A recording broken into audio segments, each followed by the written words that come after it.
Tired of your VTX burning up after a crash? I'm going to show you this product that may help you change all that.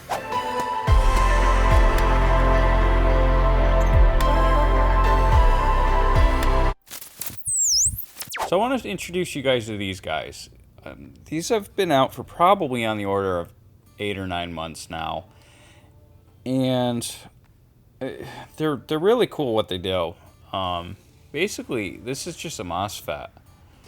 But what it allows you to do is to make your VTX switchable. And where does that benefit you? Well, if you're a racer and you're sitting on the start line and you're plugged in and you're just waiting for the race to start, you can switch your VTX off. If you're a freestyle pilot or even a racer and you crash, you can switch your VTX off and not let it burn up. Saving your battery, saving your VTX. I mean, there's a good possibility that maybe you crash and you lose an antenna, and you can obviously see that you lost an antenna because your signal just goes blah. That's a good time that you can switch off your VTX and not have to worry about it frying while you go out and look for it. So there's a bunch of different reasons why these are actually a very good idea to add to your quad. I picked these up. These were like $5. I got them from Tiny LEDs. And I don't know if the sale is still going to go on when this video comes out, but they're currently having a sale for like $2.99 a piece. So they're worth that all day long. So the cool thing about these, as I said earlier, it's just a MOSFET. And the way this works is you're supplying power to one side of it, and then over here you've got the gate. As soon as you apply a little bit of power here, it allows that power to flow through this, going to the other side. And this is switchable via your flight controller. You actually use a UART to do all that. So I have one installed on the top of this. This is a Beast Class build. And you can see it right here. The way this is wired up, I got the VTX Plus wire. This is the wire that goes out and feeds power to your VTX, which is right there. And then I've got my battery plus wire. This wire goes down to the PDB, and I'm getting a 12 volt signal off of that. This does service between, I believe, a 5, yeah, this is 5 volts, but 5 to 28 volts, 1 amp. Just pay special attention to what your VTX is. This VTX operates at 7 to 26.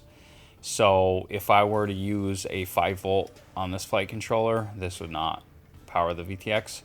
So what I did here was I ran a 12 volt line from one of the, as you can see here, there's a bunch of broken out pads on the PDB on this build. So if you can't find one on your flight controller, you can probably even just use VBAT and run a wire off of your main power lead. So just know that that's a thing. Moving forward, we've got the FC wire. That's just going to a UART. And you want to connect that, if I can show you here. We have a TX5 and an RX5. Any RX will work, and then we remap that inside of Betaflight. Then we have, and I'll show you guys that in another video. I don't have this quite ready yet. And then finally, we have a ground wire that runs into ground. So that's how to wire this thing up. And then inside of your receiver, transmitter, you're going to have to set up a set of switches to make a ignition switch, if you will. And again, I'll include that in another video. I just wanted to get a kind of a quick tips video out here for you and just kind of introduce you to these guys. They're really easy to set up. They're really easy to install. They come with, this is a shrink tube So you can do all your wiring and then place them in this, and this shrinks down to cover them up. I did not use that, and I just put a piece of VHB tape underneath this and stuck it down, and that should be good. We just want to make sure that we do not solder our pads together, and we'll be good. So like I said, very simple little light devices. Moving on with the pads, we've got, obviously I went over the pads. We've got the MOSFET here, and then there's a little red LED here to let you know when this is powered on.